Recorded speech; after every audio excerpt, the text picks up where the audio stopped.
Working together, Asha and Sudha can complete an assigned task in 20 days. இப்போ ஆஷாவும் சுதாவும் சேர்ந்து work பண்ணாங்கன்னா அந்த டாஸ்க்கை வந்து 20 டேஸில் கம்ப்ளீட் பண்ணிடுவாங்களா. அப்போது ஆஷாவுக்கும் சுதாவோட 1 day ஒர்க் எவ்வளவு 1/20. However if Asha work alone and completed half the work. அப்படி இருந்தாலும் என்ன பண்ணிட்டாங்க, ஆஷா வந்து ஒர்க்கை ஸ்டார்ட் பண்ணி ஹாஃப் ஒர்க்கை முடிச்சிட்டாங்க. And then Sudha take over the task and complete the second half of the task. The task will be completed in 45 days. அப்போ ஃபஸ்ட்டு கொஞ்ச நாள் ஆஷா பண்ணுறாங்க, அப்புறம் கொஞ்ச நாள் சுதா பண்ணுறாங்க. அப்போ மொத்தமாக பண்ணி முடிக்கிறப்போ 45 days ஆகுது.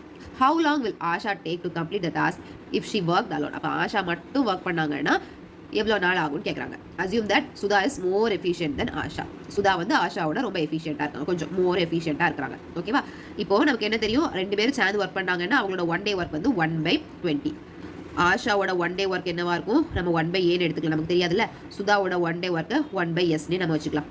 அப்போது 1/A + 1/S = 1/20.